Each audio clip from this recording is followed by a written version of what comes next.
तो गाइस, इस मूवी के शुरुआत में हम एक साइंटिस्ट को देखते हैं जो अपनी लैब में डिफरेंट टाइप के पपेट्स को बनाता है। वो पपेट्स को बनाने के लिए मुख्तलिफ रोबोट्स के पार्ट इस्तेमाल करता है। तो फिर वो एक पपेट को एक वायर से लटका लेता है और फिर वो उस पपेट को एक गैजेट से कनेक्ट करता है जिससे उस गैजेट में रोशनी होती है। तब ही वो पपेट जिस रस्सी से लटका होता है वो अचानक टूट जाती है और पपेट नीचे गिर जाता है।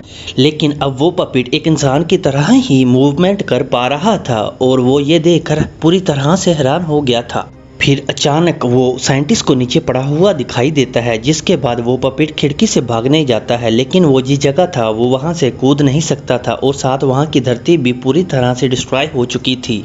इसीलिए वो सीढ़ियों से नीचे आता है। उसे अपने जैसा ही एक पपेट नजर आता है जो कि पपेट नंबर 2 था, जिसे हम स्टार्टिंग से देख रहे थे। वो पपेट नंबर 9 होता है।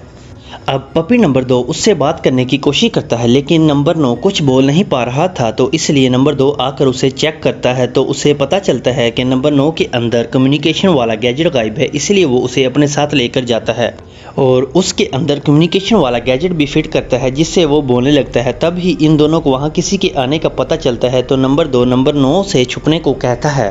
तब ही वहां पर एक बड़ा सा स्केलेटन रोबोट आता है जो 2 नंबर को मारने लगता है। ये देखकर नंबर 9 बुरी तरह से डर जाता है, लेकिन अब उसे स्केलेटन रोबोट ने देख लिया था। लेकिन नंबर 9 चालाकी से कहीं दूर जाकर छुप जाता है तो वो रोबोट नंबर 2 को अपने साथ ले जाता है, लेकिन नंबर 9 डर के मारे बेहोश हो चुका था। कुछ देर के बाद नंबर 9 की आंख खुलती है तो उसके सामने एक और पपेट होता है जिसका नंबर 5 होता है। वो नंबर 9 का इलाज करता है और फिर वो दोनों आपस में बात करने लगते हैं। तब ही वहाँ पर पपेट का लीडर आ जाता है और वो नंबर 5 से बहुत गुस्सा होता है क्योंकि वो नंबर 9 को बचाने के लिए बाहर आया था। वो उसे डांटते हुए कहता है, तुम्हें मालूम है बाहर कितना डेंजरस रोबोट फिर रहा है। लेकिन नंबर 5 उसे स्केलेटन रोबोट के बारे में बताता है, जिसके बाद वो लीडर इन दोनों को अपने साथ ले जाता है, जहाँ वो नंबर 9 को आसमान की तरफ देख कर बताता है कि कई साल पहले इंसानों और रोबोटों के बीच में जंग हुई थी जिसकी वजह से ये पूरी जगह बर्बाद हो गई है। लेकिन आखिर में सारे इंसान मारे गए और जंग के ख़त्म होने तक पूरी धरती पर सिर्फ एक ही रोबोट बचा था जो कि वो बड़ा स्केलेटन रोबोट था। वो नंबर 9 को एक चार्ट दिखाता है जिसके ऊपर कुछ नंबरों पर क्रॉस का निशान लगा हुआ था। दरअसल इस चार्ट में जो नंबर देख रहे थे वो कोई नंबर्स नहीं बल्कि पपेट्स के नाम थे। जिस पपेट को रोबोट मार देता था वो लीडर नंबर के आगे क्रॉस लगा देता था और अब वो नंबर 2 के आगे भी क्रॉस लगा देता है क्योंकि उसे भी रोबोट उठाकर ले जा चुका था। लेकिन नंबर 9 उस लीडर को समझाता है कि नंबर 2 का हमारे पास कोई सबूत नहीं कि वो मारा जा चुका है, इसलिए हमें उसे बचाने के लिए जाना चाहिए। ये सुनकर नंबर 5 उसे वॉच टावर के ऊपर ले जाता है जहाँ से उन्हें रोबोट फैक्ट्री दिखाई देती है जहाँ पर वो रोबोट होता है। वो दोनों मिलकर नंबर 2 को बचाने के लिए उस स्केलेटन रोबोट की फैक्ट्री में आते हैं जहाँ इन्हें नंबर 2 कैद किया हुआ मिलता है क्योंकि अभी उसे रोबोट ने मारा नहीं होता। इसलिए दोनों नंबर 2 से बात करने लगते हैं। तभी वहाँ पर वो रोबोट आ जाता है। वो इन पर अटैक करने लगता है जिससे बचकर वो पपेट भागने लगते हैं। स्केलेटन रोबोट इन्हें मारने ही वाला होता है। तभी वहाँ नंबर 7 आ जाता है जो आते ही एक झटके में उस रोबोट को मार देता है। नंबर 7 को देखकर वो पपेट्स बहुत खुश होते हैं। तभी नंबर 9 को एक गैजेट दिखाई देता है। तभी वो उसे सामने एक मशीन पर अटैच कर देता है। तब नंबर 2 ये देखकर नंबर 9 को रोकने लगता है, लेकिन वो मशीन एक्टिव हो जाती है और नंबर 2 को मार देती है। तो नंबर 9 को बहुत ज़्यादा दुख होता है। अब जैसे ही वो मशीन नंबर 2 की सोल को ऑब्जर्व करती है तो वो रोबोट में बदल जाता है। तो फिर वो उन पपेट्स पर हमला करने लग जाता है। तो वो तीनों अपनी जान बचाकर भागने लगते हैं, लेकिन तभी पपेट नंबर 7 एक जगह पर आकर लटक जाता है और उसे वो रोबोट मारने ही वाला होता है। तो नंबर 5 और नंबर 9 उसका ध्यान अपनी तरफ खींचते हैं। इस तरह नंबर 7 की जान बच जाती है और अब वो तीनों उस रोबोट से बचकर बाहर आकर छुप जाते हैं। लेकिन नंबर 5 नंबर 9 पर काफ़ी ज़्यादा गुस्सा होता है क्योंकि उसकी लापरवाही की वजह से ही नंबर 2 मारा गया था और अब वो रोबोट भी एक्टिव हो गया था। लेकिन नंबर 7 इन दोनों को समझाकर वहां से ले जाता है और इधर फैक्ट्री में उस रोबोट ने अपने जैसा ही रोबोट बना लिया था जो कि उड़ भी सकता है। अब हम इन तीनों को एक लाइब्रेरी में देखते हैं। तब ही वहां पर 2 ट्विन रोबोट आते हैं और अपने साथ एक कमरे में ले जाते हैं और इस कमरे में वो ट्विन्स इन तीनों को फ्लैशबैक में ले जाता। इस फ्लैशबैक में साफ साफ दिखाई दे रहा था कि इंसानों ने रोबोट को अपने फ़ायदे के लिए बनाया था, लेकिन रोबोट ज़्यादा इंटेलिजेंट होने की वजह से इंसानों पर राज करना चाहते थे।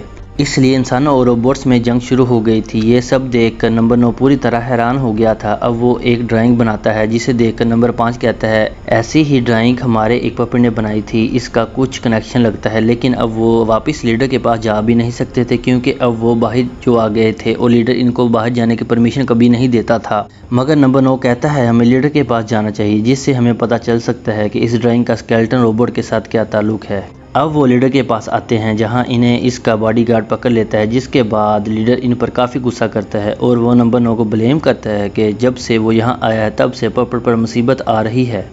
और फिर नंबर 6 आता है जिसके हाथ में सेम वही ड्राइंग थी जो नंबर 9 ने बनाई थी। अभी ये दोनों देख ही रहे होते हैं तो लीडर का बॉडीगार्ड इन दोनों का सामान छीन कर फेंक देता है, लेकिन तभी वहाँ पर रोबोट का बनाया हुआ वो उड़ने वाला रोबोट आ जाता है जिससे वो लीडर का बॉडीगार्ड लेने लगता है। लेकिन वो रोबोट कुछ ज़्यादा ही पावरफुल था, इसीलिए वो बॉडीगार्ड पर भारी पड़ने लगता है। इन पपेट्स को अपनी जान बचाने के लिए वहाँ से भागना पड़ता है, लेकिन उड़ने वाला रोबोट इनका पीछा करता है। लेकिन वो सब पपेट मिलकर इस रोबोट को मार ही देते हैं किसी न किसी तरीके से, मगर इसी रोबोट ने इनकी जगह का काफ़ी नुकसान किया था और अब इस जगह पर आग लग चुकी थी। ये देखकर वो सब पपेट्स काफ़ी दुखी थे क्योंकि इनके पास रहने के लिए एक ही जगह थी जो अब जलकर राख हो गई थी। कुछ सोचने के बाद इन ट्विंस की लाइब्रेरी की तरफ जाने लगते हैं। वहीं फैक्ट्री में वो रोबोट अपने उड़ने वाले रोबोट की हालत देखकर बहुत ज़्यादा दुखी होता है। तभी उसकी नज़र पपेट नंबर 2 की बॉडी पर पड़ती है। इधर वो लाइब्रेरी में पहुंच चुके थे तो पपेट नंबर 5 और पपेट नंबर 9 पपेट नंबर 6 से उस ड्राइंग के बारे में बात करने लग जाते हैं और उनकी बात उनका लीडर सुन लेता है। तो वो पपेट नंबर 9 से कहता है अगर तुम्हें अपनी जान प्यारी है तो हमारी तरह छुप के रहो। और वो नंबर 2 की एग्जांपल देता है कि नंबर 2 भी तुम्हारी तरह फजूल बातें करता रहता था, तो देख लो उसका अंजाम क्या हुआ है। और यहाँ पर नंबर 9 को लीडर पर शक होता है और उसे यहाँ पर सारी बात समझ में आ जाती है कि लीडर ने नंबर 2 को बाहर इसलिए भेजा था कि वो मारा जा सके और बाकी के पपेट्स उसकी तरह सोचना बंद कर दें। तो नंबर 9 लीडर से सच उगलवाता है तो लीडर उसे सब बता तो लीडर कहता है कि तुम मुझे बाकियों की जान बचाने के लिए ऐसा करना पड़ा। पर नंबर 7 लीडर के गले पर अपना हथियार रखता है, लेकिन नंबर 9 उसे समझाकर शांत करता है। और फैक्ट्री में उस रोबोट ने पपेट नंबर 2 की एक मशीन में बदल दिया था, तो वो पपेट नंबर 2 लीडर के बॉडीगार्ड को हिप्नोटाइज करता है और वो लीडर को पकड़ लेता है। और इसके बाद वो मशीन नंबर 5 और नंबर 9 को हिप्नोटाइज करने लग जाती है, मगर नंबर 9 उससे बचकर लीडर को छुड़ा लेता है। और तभी नंबर 7 आकर उस मशीन का सामना करने लग जाती, लेकिन मशीन नंबर 7 को अपने साथ ही ले जाती है। जिसके बाद ये लीडर को होश आता है और वो सब पपेट्स को किसी सेफ जगह जाने का कहता है। लेकिन नंबर 9 अपने दोस्तों को मुसीबत में छोड़कर कहीं भी जाना नहीं चाहता था, तो इसीलिए वो लीडर को वहां से जाने के बजाय अपने दोस्तों को बचाने के लिए कहता है ताकि मैं उनकी मदद कर सकूं। तो सब पपेट्स उसकी बॉडी को आखिरी श्रद्धांजलि देते हैं। तो उसके बाद वो रोबोट की फैक्ट्री में आते हैं। तो फिर नंबर 9 नंबर 5 को कहता है कि वो अंदर जाकर नंबर 7 को बचाएगा, अगर वो थोड़ी देर में वापस नहीं आता तो वो इस फैक्ट्री को उड़ा दे। ये कहकर नंबर 9 फैक्ट्री के अंदर चला जाता है और दूसरी तरफ नंबर 5 फैक्ट्री को उड़ाने के लिए सामान इकट्ठा करने लग जाता है। तो छुपकर नंबर 9 रोबोट के पास पहुंचता है तो देखता है कि वो रोबोट बॉडीगार्ड की सोल को ऑब्जर्व कर रहा है। ये देखकर उसे काफ़ी डर लगता है। अब वो रोबोट नंबर 7 की सोल को ऑब्जर्व करने वाला था, तो नंबर 7 को बचाने के लिए वो एक ट्रैप बिछाता है, तो जिसमें वो छोटा रोबोट फंस जाता है और जिसके बाद वो किसी तरह नंबर 7 को बचा ही लेता है। तो इधर लीडर को लगता है कि नंबर 9 को भी रोबोट ने पकड़ लिया है, तो वो नंबर 5 को कहता है कि हमें अब फैक्ट्री को ब्लास्ट कर देना चाहिए। लेकिन नंबर 5 को अपने नंबर 9 पर पूरा भरोसा था कि वो नंबर 7 को बचाकर वापस बाहर ले आएगा। तो नंबर 5 लीडर को ऐसा करने से मना कर देता है। तो तभी वहाँ से एक रोबोट गुजर रहा था जो फैक्ट्री के बाहर से नज़र रख रहा था और वो पपेट्स को देख लेता है और अपने बॉस को ये बात बताने के लिए फैक्ट्री के अंदर जाने लगता है। तो वो पपेट उस रोबोट को रोकने की पूरी कोशिश करते हैं, लेकिन वो उस रोबोट को रोक नहीं पा रहे थे। लेकिन सही वक्त पर लीडर उस रस्सी से उस रोबोट को बांध देता है और नंबर 5 से वो माचिस की तीली लेकर उसमें आग लगा लेता है। और अब वो फैक्ट्री को उड़ाने ही वाले होते हैं, लेकिन नंबर 5 उसे किसी तरीके से रोकता है कि अभी सब्र करो, और लीडर उसकी कोई भी बात मान नहीं रहा था। उसी वक्त नंबर 9 और नंबर 7 फैक्ट्री से बाहर आते हैं। तो पपेट नंबर 5 बम में आग लगाकर फैक्ट्री के अंदर फेंक देता है और जिससे बहुत बड़ा धमाका होता है और पूरी फैक्ट्री जलने लग जाती है, और जिसे देखकर वो पपेट्स काफ़ी ज़्यादा खुश हो जाते हैं।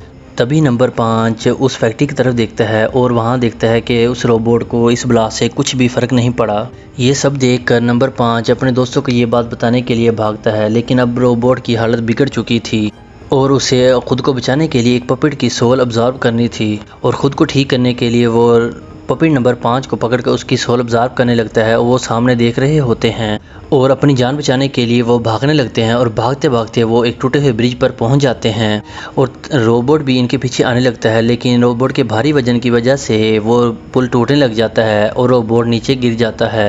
लेकिन ब्रिज के टूटने से पहले उसने एक और पपिट को पकड़ लिया था और वो उसकी सोल भी ऑब्जर्व करने लगा था। और इसके बाद नंबर 9 साइंटिस्ट की उस लैब में आता है जहां उसे बनाया गया था। अब उसे साइंटिस्ट के पास एक बॉक्स नज़र आता है जिसके ऊपर उसी के नाम का ही टैग लगा हुआ था और नंबर 9 उस बॉक्स को खोलता है तो जिसमें से साइंटिस्ट का होलोग्राम बाहर निकलता है, जिसमें वो बताता है कि उन्होंने इंसानों की भलाई के लिए एक रोबोट तैयार किया था, लेकिन उसको पता था कि इसका कोई गलत फ़ायदा भी उठा सकता है।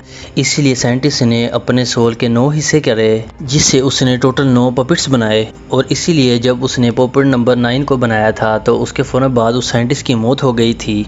और आगे साइंटिस्ट का होलोग्राम रोबोट्स के मेन सोर्स पावर का बताता है, जो कि एक गैजेट है जिसकी मदद से पपिट्स वो रोबोट को रोक सकते हैं। यह सुनकर नंबर 9 अपने दोस्तों के पास जाकर ये बातें उन्हें बताता है, लेकिन उसकी इस बात पर किसी भी दोस्त को यकीन नहीं होता कि ऐसा भी हो सकता है। इसीलिए रोबोट के सामने नंबर 9 चला जाता है, जिसके बाद रोबोट उसकी सोल को ऑब्जर्व करने लगता है, लेकिन लीडर नंबर 9 को सामने से उठाकर अपनी जान दे देता है। और इसी बीच नंबर 9 ने रोबोट का वो मेन पावर वाला गैजेट बाहर निकाल लिया था और फिर वो गैजेट को ऑपरेट करके उस रोबोट की तरफ करता है, तो जिससे उस रोबोट में ब्लास्ट हो जाता है और उसी जगह उस रोबोट की मौत हो जाती है। और इसके बाद रोबोट ने जितने भी सोल्स को ऑब्जर्व किया था वो सोल्स एक एक करके बाहर आने लगती हैं, जिसे देखकर नंबर 9 और नंबर 7 बहुत ज़्यादा ही खुश हो जाते हैं। और फिर वो सोल आसमान में चली जाती हैं और आसमान गरजने लगता है और फिर बारिश स्टार्ट हो जाती है और जिसकी एक एक बूंद में लाइफ होती है, जिसका मतलब था अब पहले जैसे ही इंसान और जानवर इस धरती पर जिंदा होंगे और घूमे फिरेंगे। और इसी के साथ ही ये मूवी यहीं पर एंड हो जाती है। तो कैसी लगी मूवी की एक्सप्लेनेशन गाइज? अगर अच्छी लगी है तो मेरे चैनल को सब्सक्राइब करें, लाइक करें और शेयर लाजमी करें अपने दोस्तों के साथ, ताकि वो भी इस मूवी को एंजॉय कर सकें। और बेल आइकॉन दबाना मत भूलिएगा अगली मूवीज़ की नोटिफिकेशन के लिए। शुक्रिया।